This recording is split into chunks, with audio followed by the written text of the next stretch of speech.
Chapter 7. Jesus and his brothers. After this, Jesus traveled around Galilee. He wanted to stay out of Judea, where the Jewish leaders were plotting his death. But soon it was time for the Jewish festival of shelters, and Jesus' brothers said to him, "Leave here and go to Judea, where your followers can see your miracles. You can't become famous if you hide like this. If you can do such wonderful things, show yourself to the world." For even his brothers didn't believe in him. Jesus replied, "Now is not the right time for me to go, but you can go any time. The world can't hate you, but it does hate me because I accuse it of doing evil. You go on. I'm not going to this festival because my time has not yet come." After saying these things, Jesus remained in Galilee. Jesus teaches openly at the temple. But after his brothers left for the festival, Jesus also went, though secretly, staying out of public view. The Jewish leaders tried to find him at the festival and kept asking if anyone had seen him. There was a lot of grumbling about him among the crowds. Some argued, "He's a good man," but others said, "He's nothing but a fraud who deceives the people." But no one had the courage to speak favorably about him in public, for they were afraid of getting in trouble with the Jewish leaders. Then, midway through the festival, Jesus went up to the temple and began to teach. The people were surprised when they heard him. "How does he know so much when he hasn't been trained?" they asked. So Jesus told them, "My message is not my own. It comes from God who sent me. Anyone who wants to do the will of God will know whether my teaching is from God or is merely my own. Those who speak for themselves want glory only for themselves, but a person who seeks to honor the one who sent him speaks truth, not lies. Moses gave you the law, but none of you obeys it. In fact, you are trying to kill me." The crowd replied, "You're demon-possessed. Who's trying to kill you?" Jesus replied, "I did one miracle on the Sabbath, and you were amazed. But you work on the Sabbath too, when you obey Moses' law of circumcision. Actually, this tradition of circumcision began with the patriarchs long before the law of Moses. For if the correct time for circumcising your son falls on the Sabbath, you go ahead and do it so as not to break the law of Moses. So why should you be angry with me for healing a man on the Sabbath? Look beneath the surface so you can judge correctly." Is Jesus the Messiah? Some of the people who lived in Jerusalem started to ask each other, "Isn't this the man they are trying to kill? But here he is, speaking in public, and they say nothing to him. Could our leaders possibly believe that he is the Messiah? But how could he be? For we know where this man comes from. When the Messiah comes, he will simply appear. No one will know where he comes from." While Jesus was teaching in the temple, he called out, "Yes, you know me, and you know where I come from.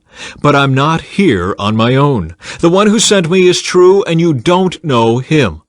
But I know him because I come from him, and he sent me to you." Then the leaders tried to arrest him, but no one laid a hand on him because his time had not yet come.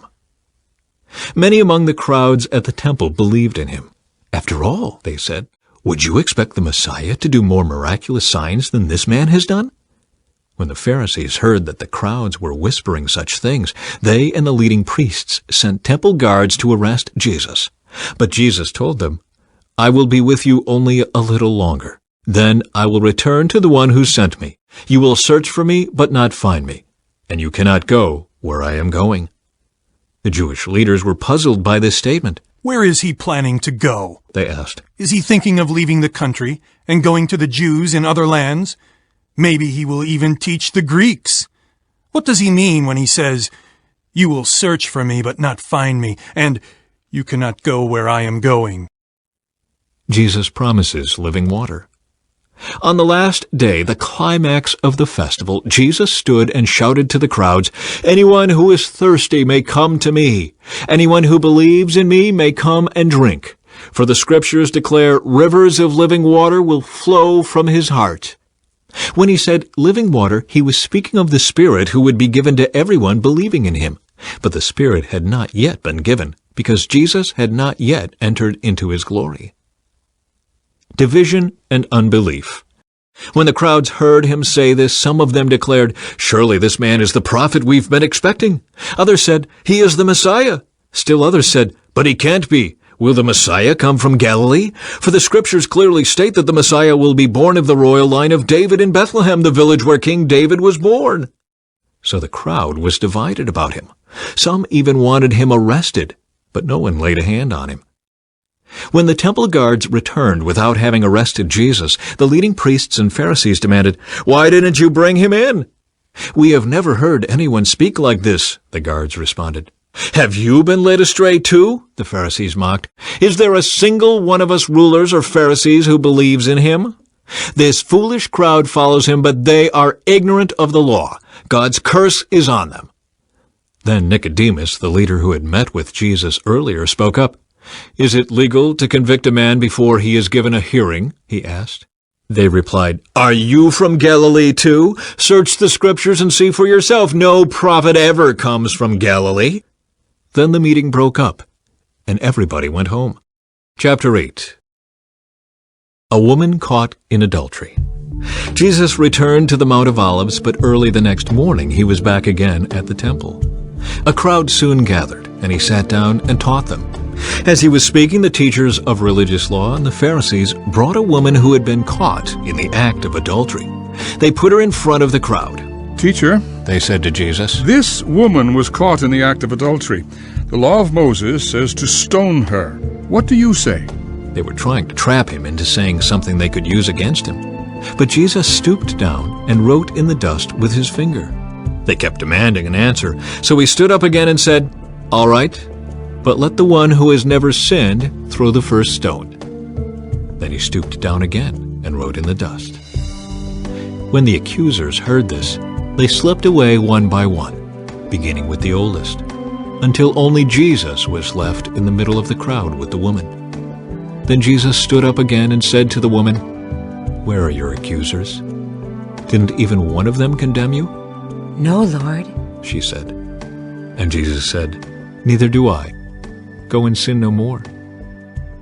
Jesus, the light of the world. Jesus spoke to the people once more and said, "I am the light of the world. If you follow me, you won't have to walk in darkness, because you will have the light that leads to life." The Pharisees replied, "You are making those claims about yourself. Such testimony is not valid." Jesus told them, "These claims are valid even though I make them about myself, for I know where I came from and where I am going. But you don't know this about me. You judge me by human standards, but I do not judge anyone. And if I did, my judgment would be correct in every respect because I am not alone. The Father who sent me is with me. Your own law says that if two people agree about something, their witness is accepted as fact. I am one witness, and my Father who sent me is the other." "Where is your Father?" they asked. Jesus answered, "Since you don't know who I am, you don't know who my Father is. If you knew me, you would also know my Father." Jesus made these statements while he was teaching in the section of the temple known as the treasury, but he was not arrested because his time had not yet come. The unbelieving people warned. Later Jesus said to them again, "I am going away. You will search for me, but will die in your sin. You cannot come where I am going." The people asked, "Is he planning to commit suicide? What does he mean, you cannot come where I am going?" Jesus continued, "You are from below. I am from above. You belong to this world. I do not. That is why I said that you will die in your sins, for unless you believe that I am who I claim to be, you will die in your sins." "Who are you?" they demanded. Jesus replied, "The one I have always claimed to be. I have much to say about you and much to condemn, but I won't. For I say only what I have heard from the one who sent me, and he is completely truthful." But they still didn't understand that he was talking about his Father. So Jesus said, "When you have lifted up the Son of Man on the cross, then you will understand that I am he. I do nothing on my own, but say only what the Father taught me. And the one who sent me is with me. He has not deserted me, for I always do what pleases him." Then many who heard him say these things believed in him. Jesus and Abraham. Jesus said to the people who believed in him, "You are truly my disciples if you remain faithful to my teachings, and you will know the truth, and the truth will set you free."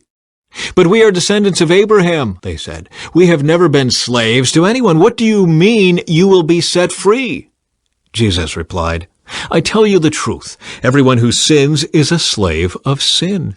A slave is not a permanent member of the family, but a son is part of the family forever. So if the Son sets you free, you are truly free. Yes, I realize that you are descendants of Abraham, and yet some of you are trying to kill me because there's no room in your hearts for my message.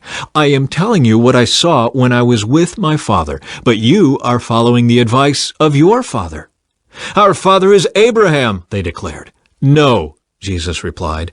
"For if you were really the children of Abraham, you would follow his example. Instead, you are trying to kill me because I told you the truth, which I heard from God. Abraham never did such a thing. No, you are imitating your real father." They replied, "We aren't illegitimate children. God himself is our true father."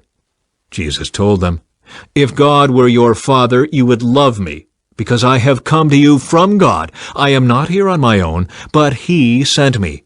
Why can't you understand what I am saying? It's because you can't even hear me. For you are the children of your father, the devil, and you love to do the evil things he does. He was a murderer from the beginning. He has always hated the truth, because there is no truth in him.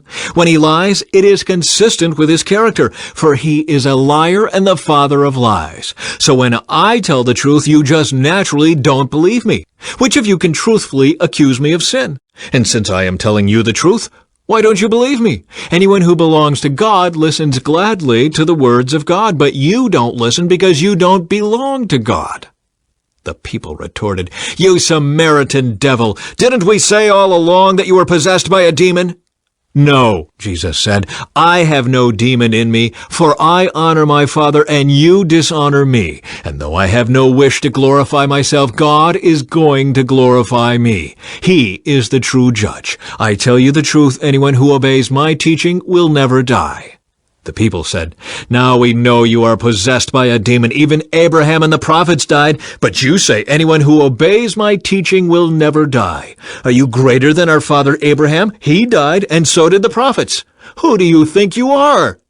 Jesus answered, "If I want glory for myself, it doesn't count. But it is my Father who will glorify me. You say he is our God, but you don't even know him. I know him. If I said otherwise, I would be as great a liar as you. But I do know him and obey him. Your father Abraham rejoiced as he looked forward to my coming. He saw it and was glad." The people said, "You aren't even 50 years old. How can you say you have seen Abraham?" Jesus answered, "I tell you the truth. Before Abraham was even born, I am." At that point, they picked up stones to throw at him. But Jesus was hidden from them and left the temple. Chapter 9. Jesus heals a man born blind. As Jesus was walking along, he saw a man who had been blind from birth.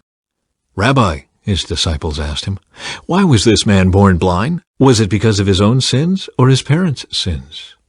"It was not because of his sins or his parents' sins," Jesus answered. "This happened so the power of God could be seen in him. We must quickly carry out the tasks assigned us by the one who sent us. The night is coming, and then no one can work. But while I am here in the world, I am the light of the world." Then he spit on the ground, made mud with the saliva, and spread the mud over the blind man's eyes. He told him, "Go wash yourself in the pool of Siloam." Siloam means sent. So the man went and washed and came back seeing. His neighbors and others who knew him as a blind beggar asked each other, "Isn't this the man who used to sit and beg?" Some said he was, and others said, "No, he just looks like him." But the beggar kept saying, "Yes, I am the same one." They asked, "Who healed you? What happened?" He told them, "The man they called Jesus made mud and spread it over my eyes and told me, 'Go to the pool of Siloam and wash yourself.' So I went and washed, and now I can see." "Where is he now?" they asked. "I don't know," he replied.